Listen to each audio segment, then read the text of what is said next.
ಪ್ರಿಯ ವೀಕ್ಷಕರೇ, ಬೈಲಹೊಂಗಲ ತಾಲೂಕಿನ ಮಲ್ಲಮ್ಮನ ಬೆಳವಡಿಯ ಶ್ರೀ ವೀರಭದ್ರೇಶ್ವರ ಜಾತ್ರಾ ಮಹೋತ್ಸವ 7ನೇ ದಿನ ಹಾಗೂ 8ನೇ ದಿನ ಅದ್ದೂರಿಯಾಗಿ ಸಕಲ ಸದ್ಭಕ್ತರ ನಡುವೆ ಜರುಗಿತು.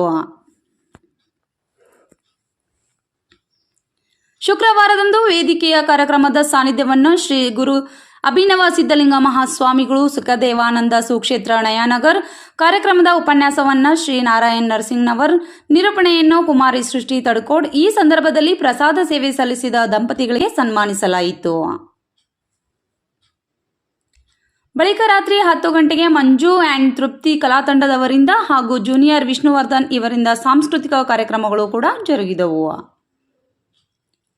ಶನಿವಾರ ದಿನಾಂಕ 16ರಂದು ಸಾಯಂಕಾಲ 5 ಗಂಟೆಗೆ ಬಯಲುಕನ ಕುಸ್ತಿಗಳು ಜರುಗಿದವು.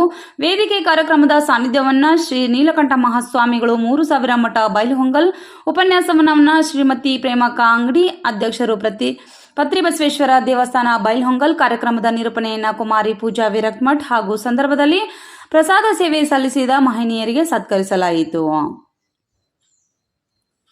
ಬಳಿಕ ರಾತ್ರಿ 10:30ಕ್ಕೆ ಜೂನಿಯರ್ ಡಾಕ್ಟರ್ ರಾಜ್ಕುಮಾರ್, ಶ್ರೀ ಅಶೋಕ್ ಬಸ್ತಿ ಮತ್ತು ಜೂನಿಯರ್ ಪುನೀತ್ ರಾಜ್ಕುಮಾರ್ ಇವರಿಂದ ರಸಮಂಜರಿ ಕಾರ್ಯಕ್ರಮಗಳು ಕೂಡ ಜರುಗಿದವು.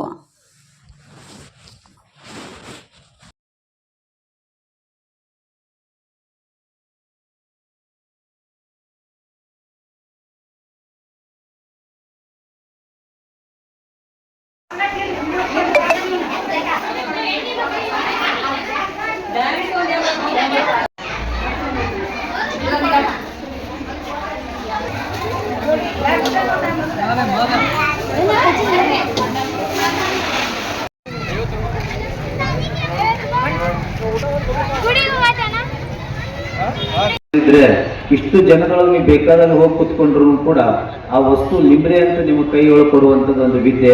ಇದು ಗಾಂಧಾರಿ ವಿದ್ಯೆ.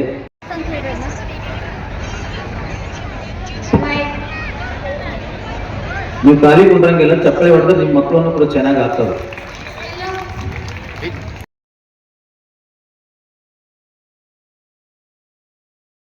ಪೂಜೆ ಮಾಡೋರು ಭಾರತೀಯರು ಅಂತ ನಮ್ಮನ್ನ ಗೇಲಿ ಮಾಡ್ತಿದ್ರು. ಭಾರತೀಯರಿಗೆ ದೇವರು ಬಾಳದವಂತ ಗೇಲಿ ಮಾಡ್ತಿದ್ರು. ಆದ್ರೆ ಜಗತ್ತಿಗೆ ದೇವರನ್ನ ಜಗತ್ತಿನಲ್ಲಿ 6000 ವರ್ಷದ ಹಿಂದೆ ಸಂಶೋಧನೆಯನ್ನ ಮಾಡಿ ಅವಕ್ಕೆ ರೂಪ ಕೊಟ್ಟವರು, ಮಂತ್ರ ಕೊಟ್ಟವರು ಬಂಧುಗಳೇ. ಬಹುತೇಕ ಬಂಧುಗಳೇ, ನನ್ನ ದೇಶದ ವ್ಯವಸ್ಥೆ ಎಷ್ಟು ದೊಡ್ಡದು ಶ್ರೀಮಂತ ಇರಬೇಕು ಅಂತ ಕೇಳಿದ್ರೆ, ಮಣ್ಣಿನ ದಿನ ನಾಸಾ ವಿಜ್ಞಾನಿಗಳು ಒಂದು ಚಂದ್ರಗ್ರಹಣ ಬರ್ತದೆ. ಚಂದ್ರಗ್ರಹಣ ಬಂದಾಗ ನಾಸಾ ವಿಜ್ಞಾನಿಗಳು ಆ ಸಂಸ್ಥೆ ಒಳಗ 1000ದಿಂದ 2000 ವಿಜ್ಞಾನಿಗಳಲ್ಲಿ ಕೆಲಸ ಮಾಡಕತ್ತಾರೆ. ಅವಾಗ ಶಿವ ಪಾರ್ವತಿಯರ ಈ ಸಂವಾದವನ್ನ ಉತ್ತರಖಂಡ ಸ್ಕಂದ ಪುರಾಣದ ಉತ್ತರಖಂಡ ಶ್ರೀ ಗುರು ಗೀತೆಯಲ್ಲಿ ಗುರು ಮಹಿಮೆಯ ಬಗ್ಗೆ ವರ್ಣಿಸಲಾಗಿದೆ. 2 ಪದ್ಯಗಳನ್ನ ತಿಳಿದುಕೊಂಡ್ರೆ ಸಾಕ. ಓಂ ಬ್ರಹ್ಮಾನಂದಂ ಪರಮಸುತರಂ ಕೇವಲಂ ಜ್ಞಾನಮೂರ್ತಿ ಧನ್ವಾತೀತಂ ಗಗನ ಸದೃಶಂ ತತ್ಮಶಾದಿ ಲಕ್ಷಣಂ ಏಕಂ ನಿತ್ಯಂ ವಿಮಲವಚನಂ ಸರ್ವದೇ ಸಾಕ್ಷಿಭೂತಂ ಭವಾತೀತಂ ತ್ರಿಗುಣರಹಿತಂ ಸದ್ಗುರುವೇ ತನ್ನಮಾಮಿ, ಸದ್ಗುರುವೇ ತನ್ನಮಾಮಿ. ಹಂಗ ಈ ಗೀತೆ ಒಳಗೆ ಗುರುವಿನ ವರ್ಣನೆ ಬಗ್ಗೆ ಪಾರ್ವತಿಗೆ ಶಿವ ಏನ್ ಮಾಡ್ತಂತಂದ್ರೆ ಅದ್ರ ಬಗ್ಗೆ ಬಹಳಷ್ಟು ಮಾರ್ಮಿಕವಾಗಿ ತಿಳಿಸ್ಕೊಡ್ತಾರೆ.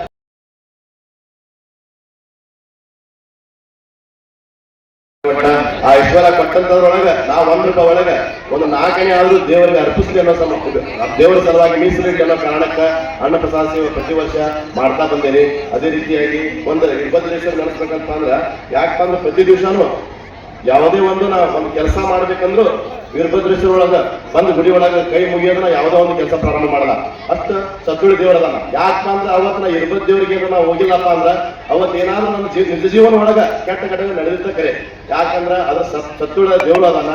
ಅದೇ ರೀತಿಯಾಗಿ ಪ್ರತಿ ವರ್ಷ ಈಗ ನೋಡ್ಬೋದಪ್ಪ ಅಂದ್ರ ಒಂದು 2-3 ವರ್ಷದಿಂದ ನಾವೊಂದು ಹೋಳಿಗೆ ಆಗ್ಲಿ ಸಿಗರಣೆ ಆಗ್ಲಿ ಮಾಡ್ಬೇಕನ್ನೋ ಚಿತ್ರಗೊಂಡು ಅಡಿಗೆ ಮಾಡಿದ್ವಿ. ನಾವು ಒಂದು ಹೆಚ್ಚು ಕಮ್ಮಿ ಒಂದು 7,000-7,500 ಸಾವಿರ ಹೋಳಿಗೆ ಮಾಡ್ಬೇಕನ್ನೋ ವಿಚಾರ ಕೊಂಡಿದ್ವಿ. ಅದು ಏನಾತಪ್ಪ ಅಂದ್ರೆ ಗೊತ್ತಿಲ್ಲ. ಅವರು 7,500 ಹೋಳಿಗೆ ಮಾಡೋದು ಹೊಂದಿಸ್ಕೊಂಡಿದ್ರ.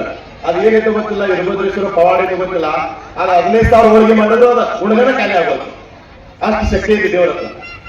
ಹೋಗುವಾಗ ಬೆತ್ತಲೆ, ನಡುಮತ್ತು ಬರೀ ಜೀವನ ಕತ್ತಲೆ. ಹುಟ್ಟುವಾಗೂ ನಾವೇನು ತಂದಿಲ್ಲ, ಸಾಯುವಾಗೂ ನಾವೇನು ಒಯ್ಯೋದಿಲ್ಲ. ಈ ಹುಟ್ಟು ಸಾವಿನ ನಡುಮಧ್ಯೆ ಈ ದಾನ ಧರ್ಮ, ಅದರ ಜೊತೆ ಗುರು ಸೇವೆ, ಗುರು ಪರಂಪರೆ, ಅದರ ಜೊತೆಗೆ ದೇವತಾ ಆರಾಧನೆಯನ್ನು ಯಾರು ಮಾಡ್ತಾರಲ್ಲ ಅವ್ರು ನಿಜವಾಗಿ ಮೋಕ್ಷವನ್ನು ಕಾಣ್ತಾರೆ ಅಂತಕ್ಕಂಥದ್ದು. ನಾನು ಅಧಿಕಾರಕ್ಕೆ ಬಂದಾಗ ಬೆಂಗಳೂರಲ್ಲಿ ಒಂದು ಸರ್ವೆ ಮಾಡಕ್ಕೆ ಹೋದ್ವಿ. ನಾವು ಏನು ಸರ್ವೆ ಮಾಡಿದ್ರೆ ಮನುಷ್ಯರು ಎಷ್ಟದಾರ ಸರ್ವೆ ಮಾಡಕ್ಕೆ ಹೋಗ್ಲಿಲ್ಲ. ಬೆಂಗಳೂರು ಸಿಟಿ ಒಳಗೆ ಎಷ್ಟು ಅನಾಥಾಶ್ರಮಗಳಿದಾವೆ, ವೃದ್ಧಾಶ್ರಮಗಳಿದಾವೆ ಅಂತ ಸರ್ವೆ ಮಾಡಕ್ಕೆ ಹೋದ್ವಿ. ಬರೀ ಬೆಂಗಳೂರು ಗ್ರಾಮಾಂತರ ಸಿಟಿ ಒಳಗನೆ 4764 ಅನಾಥಾಶ್ರಮಗಳಿದಾವೆ, ವೃದ್ಧಾಶ್ರಮಗಳಿದಾವೆ.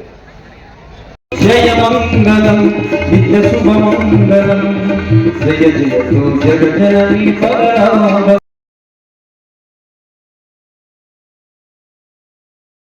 ನಮ್ಮ ಮಹಿಳೆಯರು ಸಂಸ್ಕೃತಿಯನ್ನ, ಪರಂಪರೆಯನ್ನ, ಸಂಪ್ರದಾಯಗಳನ್ನ ಮರೆಯುತ್ತಿರುವಂತವರಿಗೆ ಒಂದಿಷ್ಟು ಎಚ್ಚರಿಕೆಯ 4 ಮಾತುಗಳ ಕುರಿತು ವಿಷಯವನ್ನು ಇವತ್ತು ಇಟ್ಟುಕೊಂಡಿದ್ದಾರೆ. ಮಹಿಳೆ ಹೆಂಡತಿಯಾಗಿಯೋ, ಮಗಳಾಗಿಯೋ, ತಾಯಿಯಾಗಿಯೋ, ತಂಗಿಯಾಗಿಯೋ, ಅಕ್ಕನಾಗಿಯೋ ಹಲವಾರು ಪಾತ್ರಗಳಲ್ಲಿ ಕುಟುಂಬವನ್ನ ನಿರ್ವಹಿಸುವಂತ ಒಂದು ನಿಸ್ವಾರ್ಥ ಸೇವಾ ಮನೋಭಾವದ ಸೇವೆಯನ್ನ ಮಾಡ್ತಿರ್ತಕ್ಕಂಥ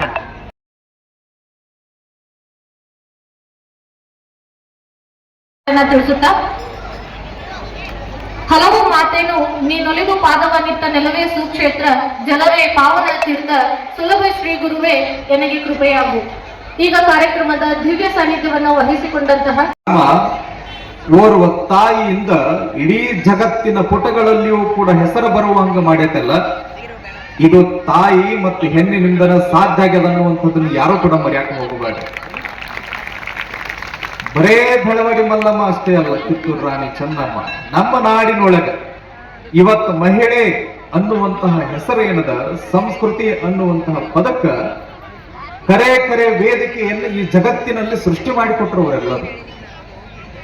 ಎಂತಹದ್ರಿ ತಾಯಂದಿರ ಬಗ್ಗೆ ಹೇಳ್ಕೊಂತ ಹೋದ್ರ ನಿಮಗೆ 1 ತಾಸು ಅಲ್ಲ, ಇವತ್ತಿನ ದಿವಸ ಬೆಳಗ್ಗೆ ತನ ಹೇಳ್ಕೊಂತ ಹೋದ್ರೂ ಮುಗಿಯಂಗಿಲ್ಲ. ಇವತ್ತೊಂದು ಬಹಳ ಚಂದ ಮಾತು ನಮ್ಮ ಪ್ರೇಮಕ್ಕ ಹೇಳಿದ್ರು. ಏನು ಅಂತಂದ್ರ, ನಮ್ಮ ಸಂಸ್ಕೃತಿ ಉಳಿಬೇಕಾದ್ರ ತಾಯಂದಿರಿಂದ ಕಾರಣ, ಅದು ತಾಯಂದಿರಿಂದನ ಉಳಿಬೇಕು ಅನ್ನುವಂತಹ ಮಾತು